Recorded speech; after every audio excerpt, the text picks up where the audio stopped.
Welcome to the Sleep Factory, a quiet place where stories unfold slowly, and sleep comes gently. Tonight, we have a warm and inspiring tale about possibility, abundance, and the magic of believing in yourself. So close your eyes, settle in, and let the story carry you toward dreams of endless opportunity. It was a Tuesday evening in October when everything changed. I remember it perfectly because I had been sitting in my small apartment, surrounded by bills I couldn't pay, wondering how I was going to make rent again.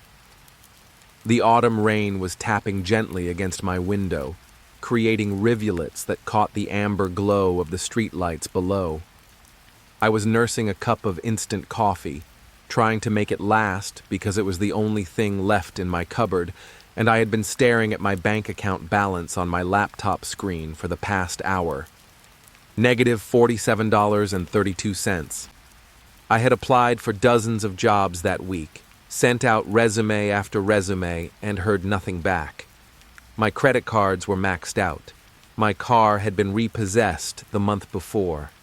I was 28 years old, and I felt like I had already failed at life. That's when I heard the soft knock at my door. I wasn't expecting anyone.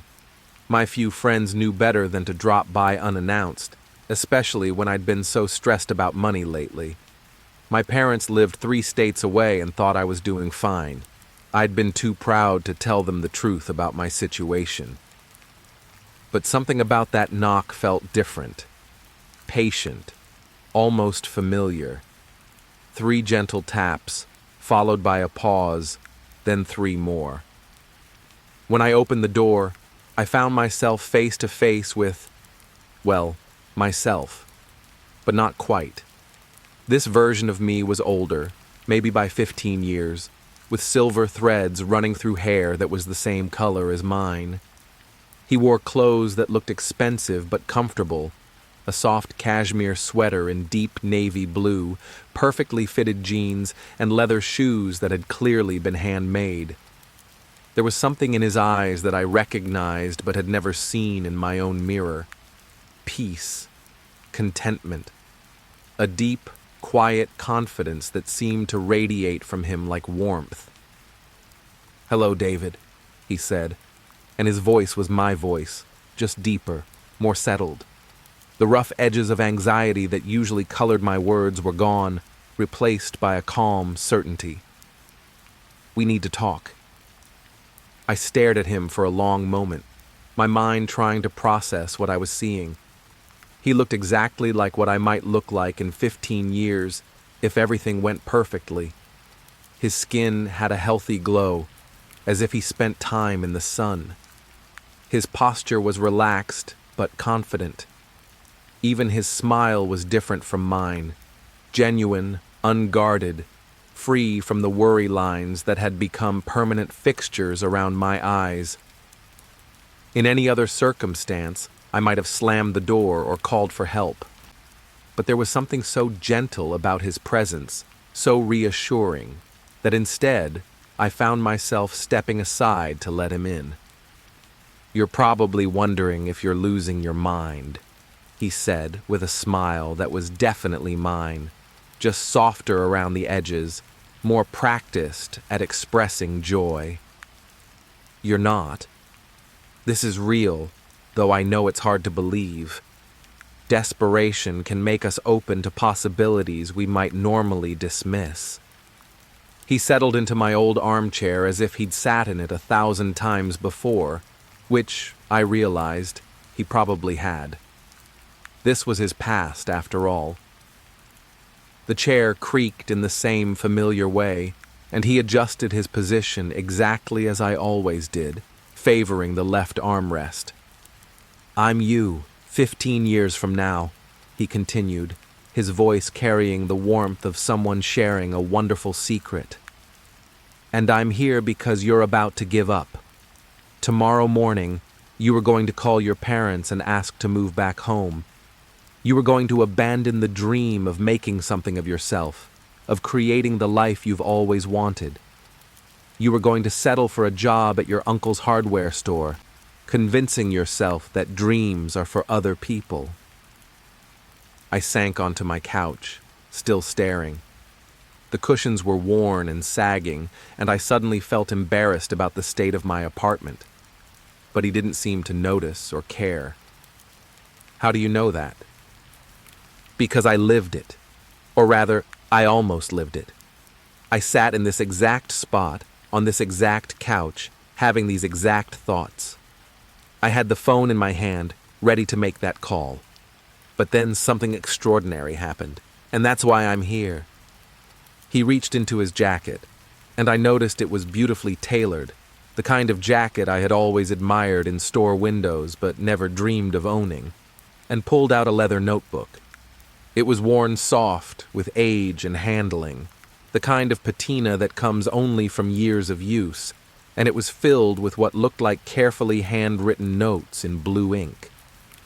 "This," he said, placing it gently on my coffee table next to a stack of unpaid bills, "is going to change everything. But first, let me tell you what your life becomes." His eyes grew distant, filled with memories that were somehow both past and future. The lamplight caught the silver in his hair, and I could see tiny lines around his eyes, laugh lines, not worry lines. "In 18 months, you'll be standing in your own office overlooking Central Park, signing a deal that will make you your first million. Not just any office. The 42nd floor of the Chrysler Building, with windows that stretch from floor to ceiling and a view that takes your breath away every single morning." He paused, letting that image sink in, and I felt something flutter in my chest, a feeling I hadn't experienced in months. "In 3 years, you'll be standing on a beach in Thailand, watching the sunrise over the ocean, knowing that you own a house there, not renting, owning. A beautiful 3-bedroom villa with the infinity pool that seems to blend into the sea, surrounded by tropical gardens that you helped design. You'll have enough money in the bank that you never have to worry about bills again. Never have to check your account balance with that sick feeling in your stomach. Never have to choose between groceries and gas." I felt tears prick my eyes. It sounded like a fantasy, too beautiful to be real. "You'll spend your mornings writing stories, the book you've always wanted to write but convinced yourself you didn't have time for. You'll have a study with built-in bookshelves reaching to the ceiling, filled with first editions and books signed by authors you admire. You'll write at a mahogany desk that faces the ocean, and the words will flow like they never have before because your mind will be free from financial worry." The rain outside seemed to grow softer, more musical, as if the universe itself was settling in to listen to this impossible tale. "Your afternoons will be spent swimming in warm, crystal-clear water or hiking through jungle trails where you can hear exotic birds calling to each other through the canopy. And your evenings will be spent having dinner with friends from all over the world. A retired chef from Lyon who teaches you to make perfect coq au vin. A marine biologist from New Zealand who tells stories about diving with great white sharks. An artist from Japan who shows you how to find beauty in the simplest things." He leaned forward slightly, and his voice grew even warmer. "By year 5, you'll have traveled to 43 countries, not as a tourist rushing from place to place, checking destinations off a list, but slowly, meaningfully. You'll spend 3 months in a small village in Nepal, high in the mountains, learning about meditation from Buddhist monks and discovering that happiness doesn't come from having more, but from appreciating what you have." I was completely absorbed now, hanging on every word. "You'll rent a cottage in the Scottish Highlands for an entire summer and write a book while listening to the wind across the moors. Every morning you'll walk to a small loch where the water is so still it perfectly reflects the sky, and you'll understand why poets have written about such places for centuries. You'll learn to paint watercolors in Tuscany, sitting in olive groves that have been tended by the same families for generations, and you'll discover you have a talent you never knew existed. He smiled at some private memory.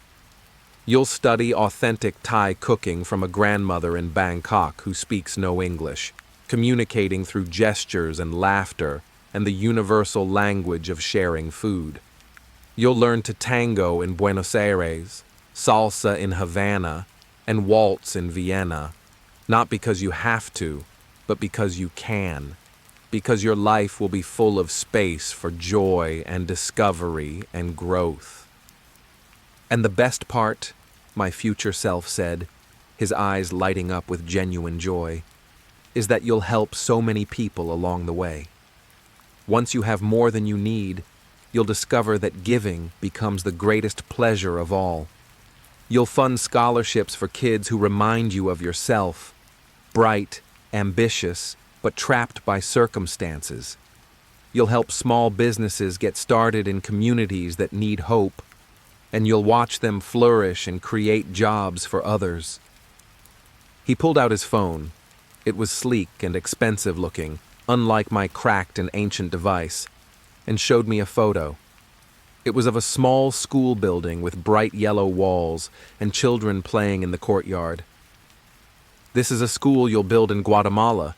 It serves 200 children who previously had to walk 6 miles each way to attend classes.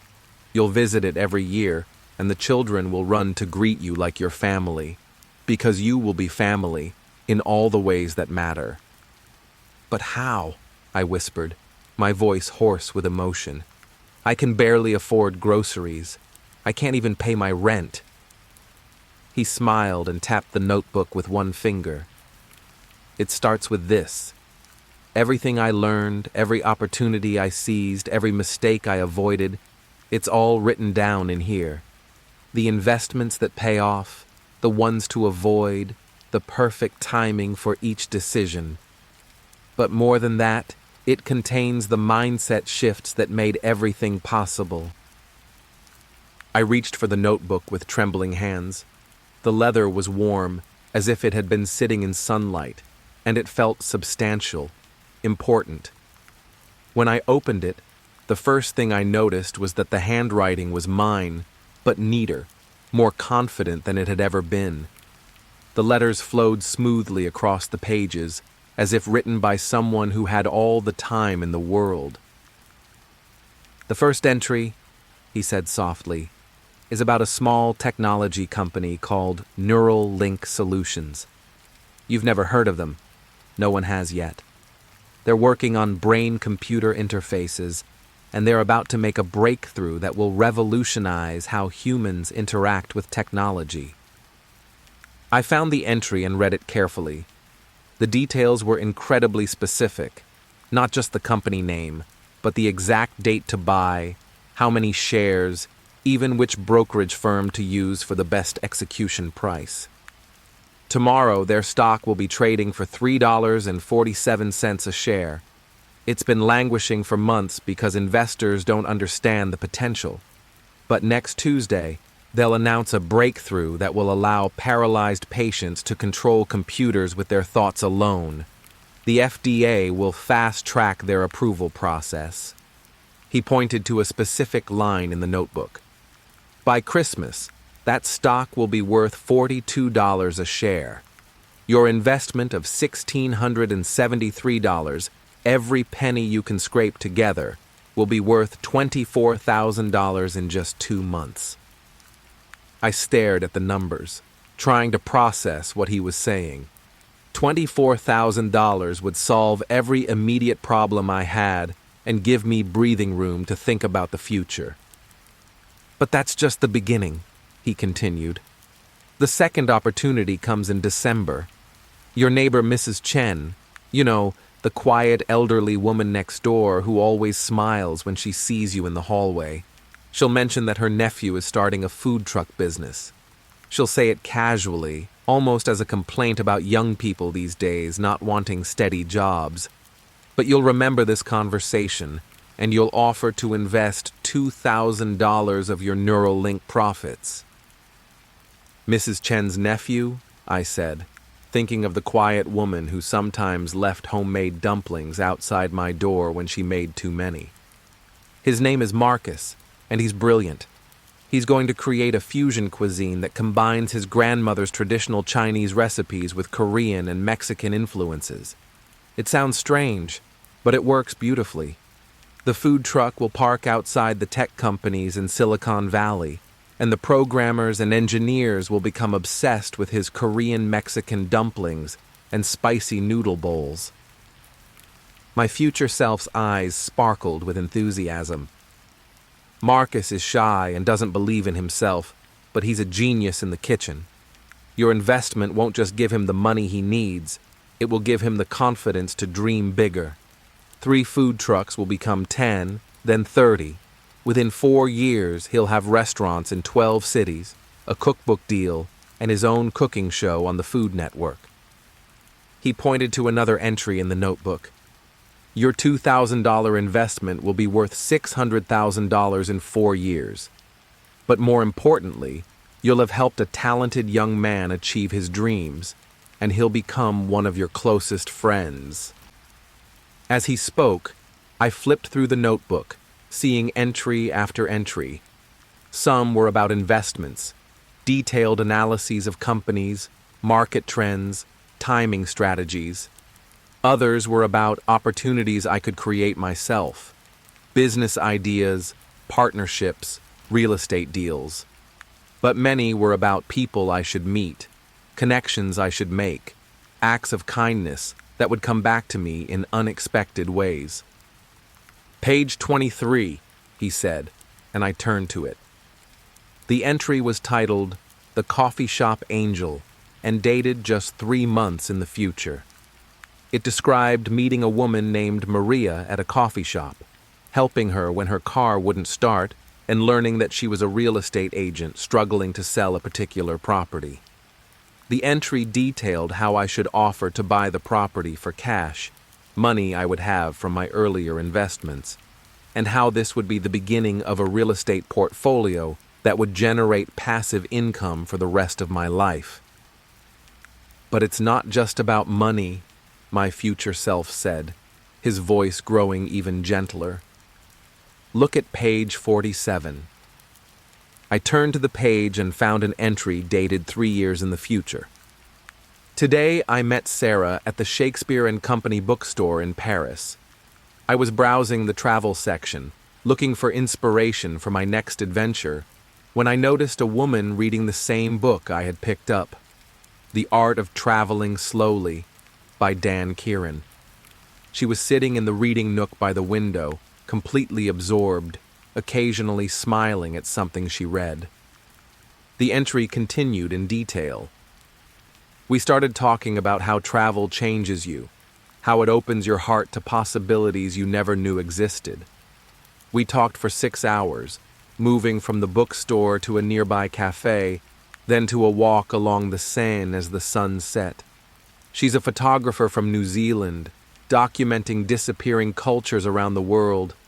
Her work is breathtaking. She has a gift for capturing not just images, but the soul of the people and places she visits. My breath caught as I read on. Tomorrow we're going to visit the Louvre together, but not the famous pieces everyone rushes to see. She wants to show me the hidden corners, the forgotten masterpieces, the art that speaks to her heart. I think she might be the one. Actually, I know she is. When she laughs, something in my chest opens up like a flower blooming. My future self smiled at my expression. Sarah becomes your best friend, your adventure partner, your home wherever you are in the world. The financial freedom gives you the confidence to be yourself completely. Not the anxious, worried version of yourself you've become, but the curious, generous, funny person you were meant to be. And that's when you find true love. He turned several pages and pointed to another entry. Sarah and I were married today in a small ceremony on a cliff overlooking the ocean in Santorini. Only 20 guests, but each one was someone who truly mattered to us. My parents cried during the ceremony, happy tears, because they could see how deeply content I am. Sarah wore her grandmother's wedding dress, altered to fit perfectly, and she looked like she was glowing from within. The entry continued. Our honeymoon isn't a typical beach resort vacation. We're spending 3 months traveling through Southeast Asia, documenting traditional crafts that are disappearing as the world modernizes. Sarah photographs the artisans while I write their stories. We're creating a book together, part visual, part narrative, that will be published next year. All proceeds will go to supporting these craftspeople and helping them find markets for their work. I felt warmth spreading through my chest, a feeling I hadn't experienced in months. Hope. Pure, golden hope mixed with something deeper. The sense that this wasn't just fantasy, but a preview of my actual future. 5 years from now, my future self continued. You and Sarah will adopt 2 children from a Romanian orphanage, siblings named Anna and Mikhail, who had been separated by the system. Anna is 7, brilliant at mathematics, and loves to build things with her hands. Mikhail is 5, artistic and sensitive, with the most beautiful laugh you'll ever hear. He showed me another photo on his phone, 2 children with dark hair and bright smiles, building a sandcastle on a beach. You'll give them a life full of love and adventure, security and opportunity. Anna will grow up to be an architect, designing sustainable homes for families in developing countries. Mikhail will become a filmmaker, telling stories that help people understand each other better. They'll both speak 5 languages fluently and feel at home anywhere in the world. My future self leaned back in the chair, his expression growing more serious. But here's what I need you to understand, David. The notebook contains everything, every investment, every opportunity, every important decision. But it's not just about following instructions like a treasure map. Each success builds your confidence, teaches you something new about yourself and about the world, prepares you for the next opportunity. He gestured toward the window, where the rain was beginning to slow. Right now, you see obstacles everywhere. Bills you can't pay, doors that won't open, a future that looks impossible. But success changes how you see the world. You'll start to notice opportunities that were always there but invisible to you before. You'll become someone who creates wealth, not just someone who follows directions. But why? I asked, my voice barely above a whisper. Why are you able to come back? How is this possible? My future self was quiet for a long moment, looking out at the rain-soaked street. When he spoke, his voice carried a weight of understanding that came from years of contemplation. Time isn't as linear as most people think. Moments of extreme emotional intensity, whether joy or despair, can create ripples that move both forward and backward. Tomorrow morning was going to be one of those moments, the moment you gave up on yourself, accepted defeat, settled for a life half-lived.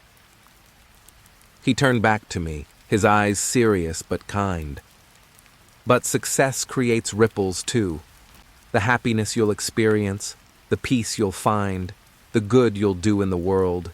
It's powerful enough to reach back through time and ensure that it happens. Think of it as the universe course correcting, making sure that the timeline where you fulfill your potential is the one that comes to pass. He stood up, straightening his jacket, and I felt a moment of panic. I wasn't ready for him to leave. I had so many questions, so many fears. The notebook will disappear at sunrise, he said, reading my expression. Not because of magic, because you won't need it anymore. By then, you'll have memorized everything important. More than that, you'll believe. And that belief, that confidence, will be worth more than any information I could give you. As he moved toward the door, I called out, "Wait! What's the first thing I should do tomorrow? What if I mess this up? What if I'm not strong enough or smart enough to make this work?" He paused, his hand on the doorknob, and smiled the warmest smile I'd ever seen. It was my smile, but transformed by years of joy and success and deep contentment. "David, you are exactly strong enough and smart enough. You always have been. The only thing that's been missing is belief in yourself and the right opportunities to prove it." He opened the door but didn't step through yet. "Tomorrow, call Morrison Securities. They're listed in the notebook, and ask for Janet Williams. Tell her you want to buy as many shares of Neuralink Solutions as possible with the money you have. She'll try to talk you out of it because it's a risky stock, but be firm. Then go to the coffee shop on 5th Street.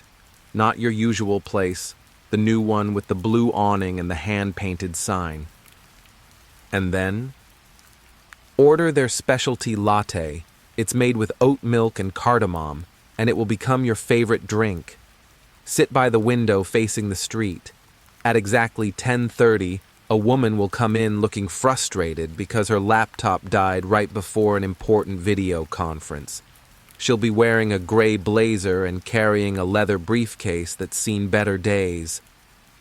My future self's eyes twinkled with the memory. "Her name is Jennifer, and she works for Pinnacle Ventures, one of the most successful venture capital firms in the city. Offer to let her use your laptop to join her meeting. Don't expect anything in return. Just be kind, because it's the right thing to do. The kindness you show her, and the conversation you'll have while she waits for her meeting to start, will be remembered." "What will we talk about?" "You'll mention your investment in Neuralink, and she'll be intrigued because her firm had looked at them 6 months ago and decided to pass. She'll ask what made you choose them, and you'll tell her about your research into brain-computer interfaces and their potential to help people with disabilities." He smiled at my surprised expression. "Oh yes, you'll do research after making the investment. You'll want to understand what you've bought, and that research will impress Jennifer. She'll give you her card and invite you to a networking event the following week. That event will introduce you to 3 people who will change your life. And then trust the process. Trust yourself. Trust that abundance flows to those who are ready to receive it and generous enough to share it. Every act of kindness, every person you help, every risk you take with an open heart, it all comes back multiplied." He stepped through the doorway, then turned back one last time. "One more thing, David. In about 6 months, you'll be tempted to quit your job and focus on investing full-time. Don't.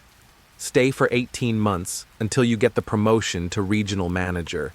The skills you'll learn in that role, negotiation, team building, strategic thinking, they'll be crucial for the business ventures that come later.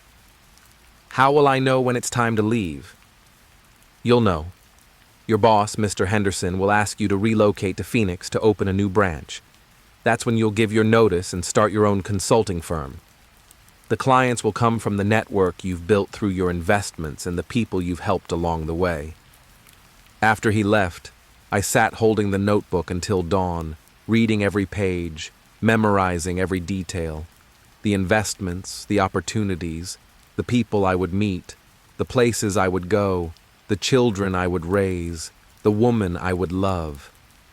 But more than that, I absorbed the feeling that radiated from every word, the deep certainty that life was about to become beautiful.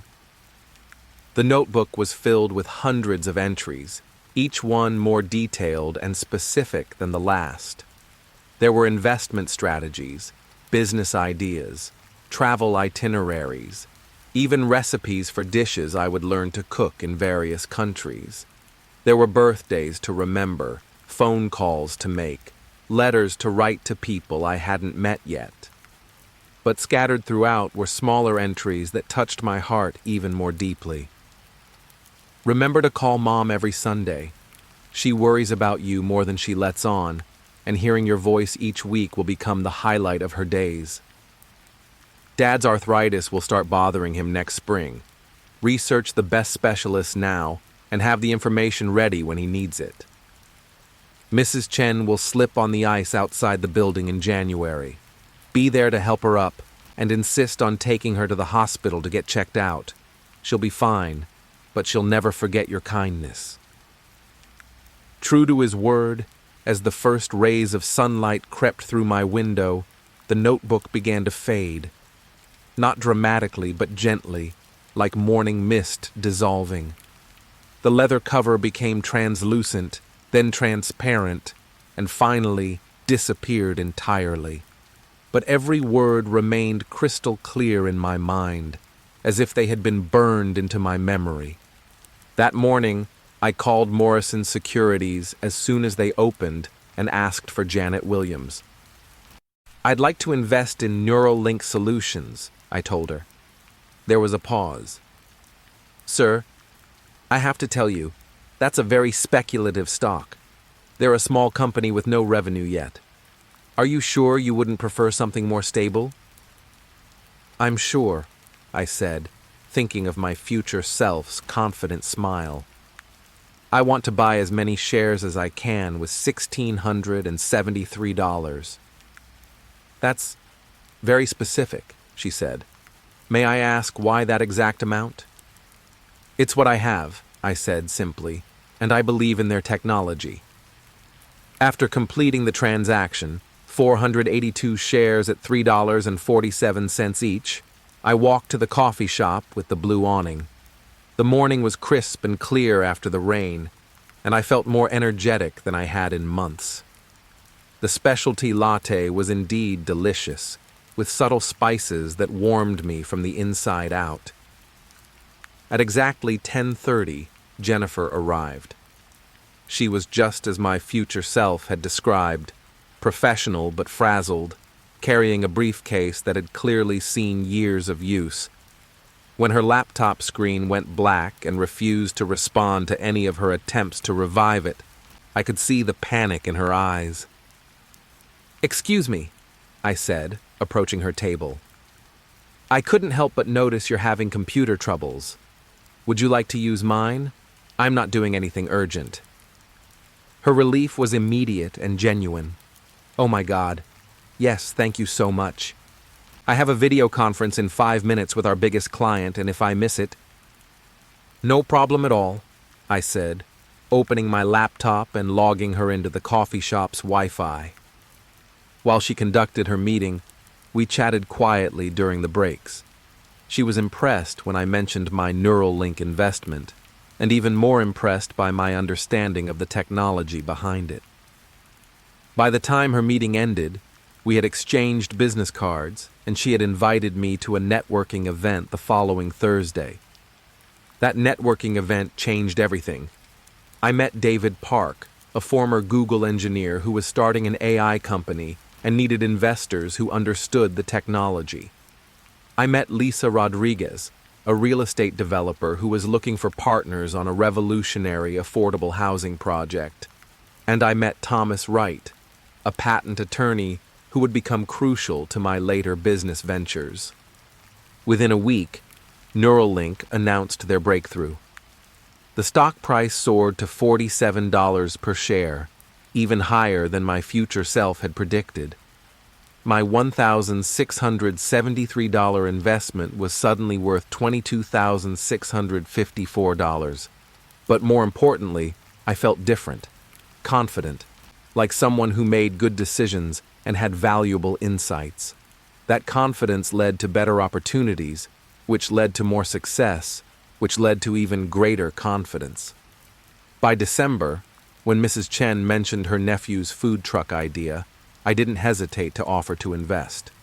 Marcus was initially suspicious. Why would a stranger want to help him? But when I explained that I believed in supporting young entrepreneurs, he accepted my partnership. The rest unfolded exactly as my future self had predicted, and yet it never felt like following a script. Each opportunity felt natural, each success felt earned, each relationship felt genuine, because they were. The notebook had given me information, but I still had to act on it, still had to be the kind of person who deserved success. 2 years later, I was indeed standing in an office overlooking Central Park, but not because of magic or predestination. I was there because I had learned to see opportunities, to take calculated risks, to treat people with kindness and respect. The money gave me freedom, but the confidence gave me joy. When I met Sarah in that bookstore in Paris, our connection was instant and real. When we adopted Anna and Mikhail, our love for them was deep and unconditional. When we built the school in Guatemala, our satisfaction came not from spending money, but from seeing children's faces light up with possibility. The wealth allowed us to live fully, to be generous, to make a difference.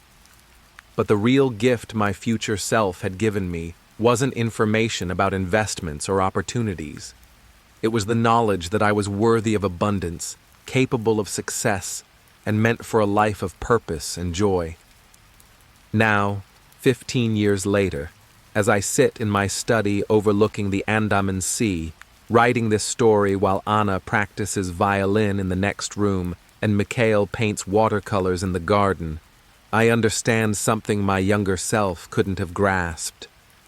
The visit from my future self wasn't about changing my timeline.